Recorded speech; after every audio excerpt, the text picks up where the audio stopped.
I've noticed on my channel that while I talk a great deal about what Sega and Nintendo meant to me during my childhood, I hardly ever mention Sony. Upon taking a step back, this kind of feels strange, as I did own a PlayStation 1 growing up and played quite a few amazing games on it. Still, before getting too far into the library, the Sega Dreamcast launched and completely took my attention away from the PlayStation. I even remember having one of the Cool Borders games on rent from Blockbuster right around Christmas that year, and over the course of about 24 hours went from this to this. Because of that, I missed a lot of the great games from the PlayStation library, and I'm now looking back and wished I had played more of what made the system so great. One of these was a game that I'd only gotten a small taste of via either the PlayStation's pack-in demo disc or the Pizza Hut demo disc. I don't really remember which one. At the time, I wasn't even reading the game's title. I just knew that it was a game where I had to get to the elevator without being seen, or else I would die. This was the demo for Hideo Kojima's 1998 epic, Metal Gear Solid. Years later, I would learn of the game and its two sequels at the time, but with other games occupying my time, I never got around to playing any of them. Then I got my hands on a PlayStation 3 in college and wanted to see what the system could do graphically. With that in mind, I picked up Metal Gear Solid 4, having next to no prior knowledge of the series. To say I found the story confusing is an understatement, but I did enjoy the stealth mechanics and just how great the game looked at the time. Still, I was never able to find time to go back and play any of the first 3 games. Then, just last week, I saw a deal at Best Buy where you could get Sony's just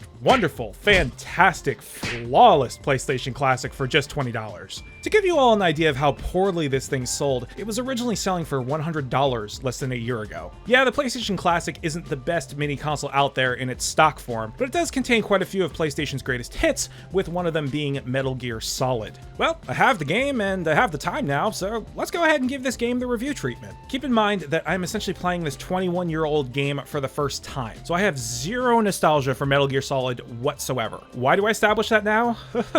We'll get there, trust me. But for now, what still holds up? A quick explanation of the game itself. Metal Gear Solid is a stealth action game where the player navigates various rooms, usually to sneak out the other side while collecting something important or saving someone, all in an effort to foil a terrorist plot. This is done via a sneaking mechanic that allows players to go flat up against a wall, using knocking sounds to distract enemies, or you could just say screw it and shoot everyone and run out of the room. Granted, that last tactic can lead to death by poison gas in some areas, but the option is always there. The game gives you a variety of weapons and gadgets like your standard handgun, C4, a mine detector, and of course, night vision. These weapons aren't often used in-game, but come in real handy when the boss characters start showing up. The game definitely gives off a 007 or a Mission Impossible vibe, which also carries over into the narrative. There is this conversation in the gaming sphere that keeps popping up about the influence of politics in a game's creation. I stand firmly on the side of pro-politics in gaming if done in an artistic way. Metal Gear Solid pulls this off perfectly with a very intriguing story that is expertly interwoven into the still modern-day problem of nuclear weapon buildup and the attempts at nuclear disarmament. In the midst of this, a mercenary by the name of Solid Snake is sent to Shadow Moses Island under the pretense of rescuing US government officials from terrorists in a hijacked nuclear disposal facility. Upon arriving there, Snake becomes aware that the situation is much more complicated and gray, as the terrorists are revealed to have control of a secret government weapon hidden in the bottom of the base.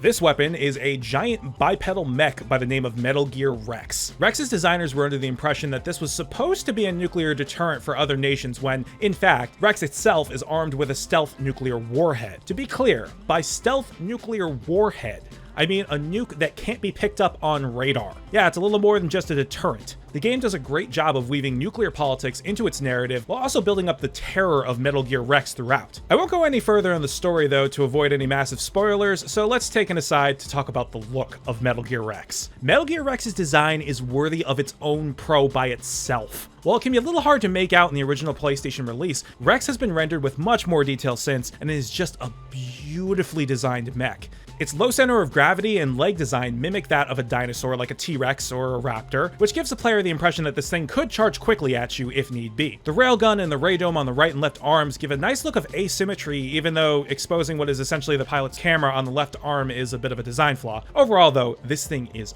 awesome. Throughout the game, you are instructed by a support team via a device called a codec. Basically, in modern terms, it's FaceTime, but you have to dial a frequency to talk to anyone. The game uses the codec as a means of both instructing the player on how to play the game or where to go next, and building on the game's narrative. It's here that the majority of the game's conversations take place, which was a creative way to tell the story without having to spend too much money on cutscenes. It's here that you get to know the characters better as well, and they are very well written characters like the stern but understanding Colonel Campbell, the green but brave Merrill, and the somewhat cowardly cowardly but well-meaning Otacon. There are more, but those are just examples, and all of them provide pretty solid voiceover for the time period.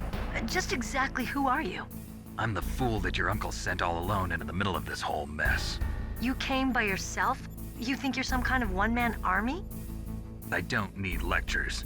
The 90s weren't known for having the greatest VO, and this is leagues above Rio asking where he can find some sailors, if you know what I mean. Fuxan, do you know any sailors? Sailors? No, I don't. Another constraint that designers at the time had to work around was the technical limitations of the hardware. Games could only be so big as they had to fit on a disc or 2 discs in Metal Gear Solid's case, so the game had to be designed around that limitation. Thus, Metal Gear Solid isn't a huge game by any means. It just uses its map layout and overall premise to compensate. The player is on an island, and an island isn't that big to begin with, so only having a few buildings with up to 3 floors makes sense. Adding to this, the game allows you to backtrack at points to re-pick up things like ammo, health, etc., so you aren't reduced to just trying to punch and kick enemies because all of your weapons ran out of ammo. I will say that, while it has a few hitches here and there, the first CD of Metal Gear Solid is a wonderful experience that, while punishing at points, is fair. It is an immersive experience that had me coming home after work and immediately turning on my PlayStation Classic to see what happened next. That excitement, however, started to dissipate when I switched to Disc 2. While I said I wouldn't give too many spoilers with this review, I am going to talk about the end of the game as far as the gameplay goes. You are going to see a lot of the end of the game's gameplay without the narrative context. If, for whatever reason, you don't want to see that, feel free to stop here. Otherwise, we move on. You'll recall that I mentioned that this game has a knack for having the player backtrack through its areas to get ammo and health and whatnot, and that's a great mechanic to have. What isn't so great is when the backtracking is 100% unavoidable. Near the end of the game, you come to a room that requires the use of a keycard 3 times. The keycard itself changes based on the temperature it is exposed to. The game has you backtrack through the final building 3 times at this part. The first time is because you drop the card, the second time is to cool down the card in the freezer room, and the third time is to heat up the card in the boiler room. This blatant padding of the game doesn't really serve to do much other than give us some more time for story development that, again, I am omitting. This happened earlier in the game as well, when one of your comrades gets wounded and you have to backtrack through basically most of the game to get a sniper rifle. Even Snake is baffled that he has to go that far back to find a sniper rifle. This is not the greatest design, but it's not really a deal breaker either. The game does start to test my patience a bit when it comes to the controls though. Admittedly, this is partially due to the PlayStation Classic controllers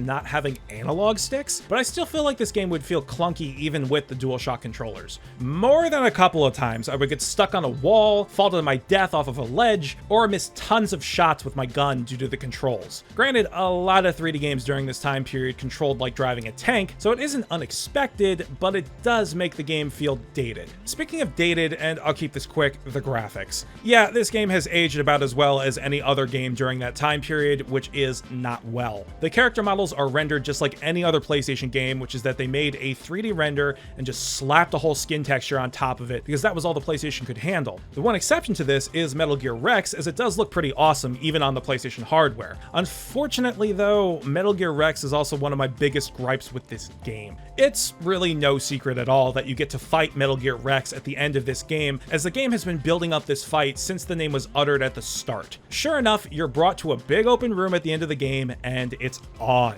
The game did a really great job building up this fight in a narrative sense, but once the fight actually happens, you go from afraid to just annoyed in a very short time span. The game's poor controls are on full display here, as you have to aim a rocket launcher at Rex's ray dome while avoiding its various attacks. This would be no problem in a modern game, but in Metal Gear Solid, you automatically zoom in upon selecting the rocket launcher from your arsenal, and Metal Gear Rex's missiles are basically magnetized to Snake. This leads to you using the game's version of an EMP grenade to disable Rex's ray dome and try to attack it from behind. This does work, but it's completely dependent upon how many EMP grenades that you have. If you run out, then you have to do this little dance where you have to place yourself in a pretty exact spot where Rex will fire missiles at you, and then you run inside Rex's close range attack box and shoot the ray dome with the rocket launcher. This maneuver gets pretty frustrating, as the rocket launcher's aim is clunky at best, and Rex's close range laser weapon deletes huge portions of your health. I died a lot here. This only gets worse in the second phase of the boss fight, where the pilot is exposed and you have to hit him directly with the rockets. EMP no longer works, so you have to use stun grenades, which don't work as well. You have to use that same run towards Rex tactic to defeat it a second time, and it's even more frustrating as Rex keeps pulling his nose up as soon as you get the radar lock with the rocket launcher. This forces you to fire without a lock, which isn't super reliable. Once you defeat Rex, you have a hand-to-hand showdown with the pilot, who is also the boss of the entire operation. Again, the clunky controls make this fight way harder than it has to be and causes a lot of infuriatingly cheap deaths. Then, because the game wasn't done infuriating you, you have a really clunky version of the Warthog section in Halo where it's apparent that the hitboxes on the enemies are the size of a Tootsie Roll. Granted, Metal Gear Solid came way before Halo, but this section didn't need to be here, and it just serves to give the game a really long tail that overstays its welcome. Still, the game does wrap up well narratively speaking, which does soften the blow a bit. Metal Gear Solid is very much a product of its time. The game has not stood up particularly well against the passage of time, but even in the year 2019, I can see why this game drew in so many fans. Hideo Kojima saw the PlayStation as a platform to take his stealth action epic to the next level, and did his best to do just that. Between its mature storytelling, general level layout, and combat mechanics, Metal Gear Solid was pushing the PlayStation about as far as it could go at the time, and while a fantastic game at the time, Kojima and fans alike saw the potential for the series to do much more. Will I explore those games someday? Maybe. But for now, we move on. Let me know if you all like this video by leaving a comment or just hitting the like button. Hitting the subscribe button is always appreciated as well. Later.